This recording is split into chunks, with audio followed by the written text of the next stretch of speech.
Modern airbase radar was built to catch fighter jets and cruise missiles, fast, large, unmistakable. It was never built for this, something the size of a dinner plate, flying slower than a bicycle, close enough to the ground to hide in radar clutter, that can still carry enough explosive to disable an aircraft worth tens of millions of dollars. That mismatch, cheap, small, slow drones against defenses built to stop something completely different, has become one of the defining problems of modern airbase security. And in just the last few months, the answer has quietly gotten a lot more sophisticated. Welcome back to Grand Structures. This is the layered, largely invisible technology now protecting airbases from drone swarms, and why beating a $500 drone sometimes takes 4 completely different kinds of engineering stacked on top of each other. Here's the question this video actually answers. If a single drone can be too small for radar, too slow for a missile built to hit an aircraft, and in some cases, completely immune to jamming, how do you actually stop one reliably before it reaches a runway full of parked aircraft? The answer that's emerged across Israeli, European, and American defense industries over the past couple of years isn't a single silver bullet weapon. It's a layered architecture, detection, then a choice between destroying a drone and simply taking control of it, escalating to a hard kill only when nothing softer works. Let's go through each layer. First problem, seeing the thing at all. A small commercial-style drone presents a radar cross-section dramatically smaller than an aircraft, often flies low enough to blend into ground clutter, and can be slow enough that traditional Doppler filtering, designed to pick fast-moving objects out of a noisy background, actually works against detecting it. The answer that's become standard across systems like Rafael's Drone Dome is sensor fusion rather than relying on radar alone. Drone Dome combines a dedicated radar unit, purpose-built for small, slow targets, an electro-optical imaging system for visual confirmation, and a radio frequency detectors that can pick up the control link between a drone and its operator. But that last piece, RF detection, has a real, well-documented blind spot. Drones guided by a physical fiber optic cable instead of a radio signal simply don't transmit anything to detect. That's exactly the gap a fourth sensor type is now filling. At a NATO counter-drone exercise in Romania this past April, testing roughly 150 drones across multiple engagement scenarios, the Israeli firm Skydome demonstrated a system adding acoustic sensors specifically to catch what RF detection can't, listening for the distinctive propeller noise a fiber optic drone still makes, even with no wireless signal to intercept. Second layer, and it's the one that surprises people. Once a drone is detected and confirmed hostile, the default response usually isn't to blow it up. It's to disable or hijack it. Electronic warfare is typically the first line of response. GPS jamming to sever a drone's navigation, or more advanced radio frequency techniques to take control of its control link outright and redirect it to land somewhere harmless rather than letting it fall uncontrolled over a base full of people and aircraft. A real system demonstrated at that same NATO exercise, built by the Israeli company Centrix, uses what's described as cyber over RF technology to passively detect, track, and identify unauthorized drones, and, where possible, safely take control and land them in a designated area without jamming or any kinetic engagement at all. There's also a real physical middle ground between soft kill and hard kill that's gaining traction specifically because it avoids both a radio takeover and an explosive intercept.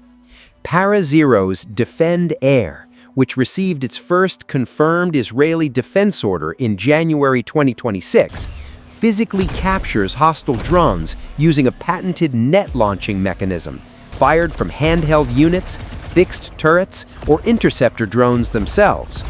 It's a genuinely elegant answer to a specific problem.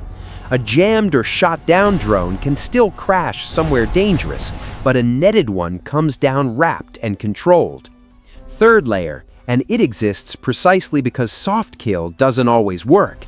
A drone with no radio link, again, fiber optic guided systems, can't be jammed or hijacked because there's no wireless connection to disrupt in the first place.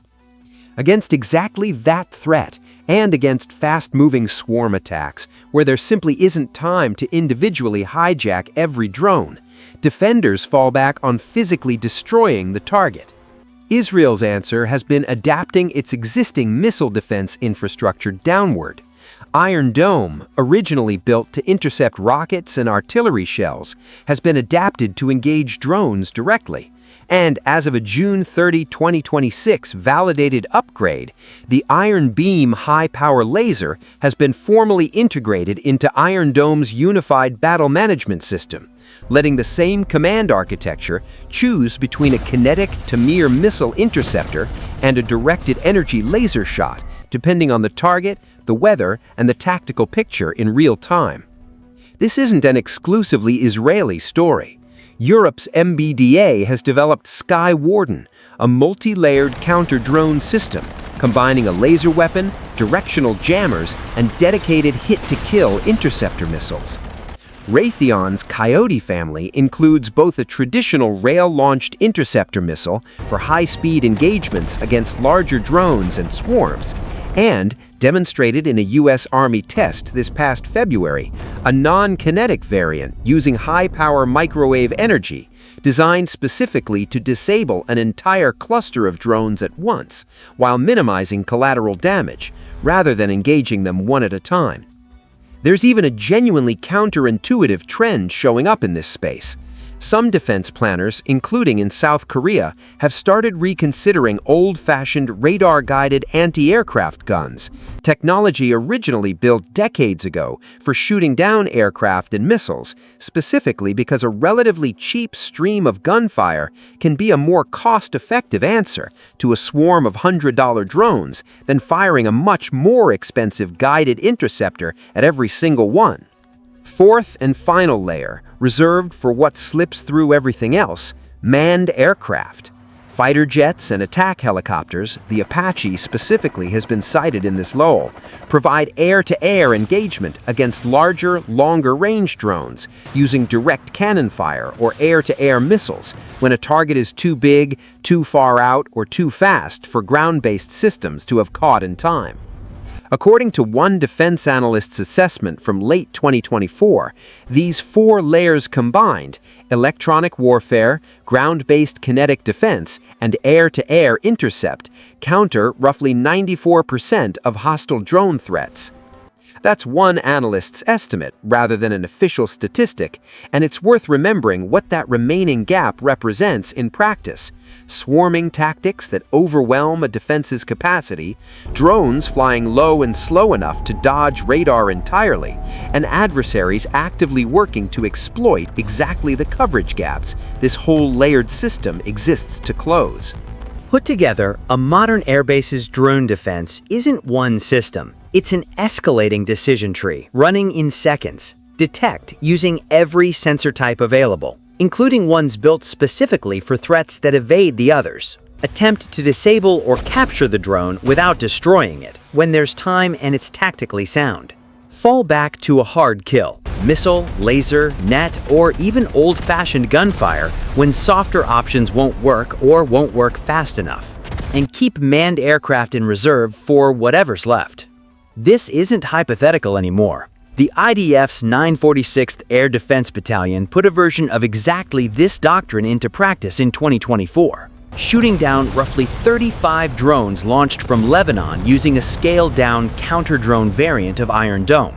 And the broader system has continued evolving rapidly since. The Iron Beam integration alone only became operational this past June.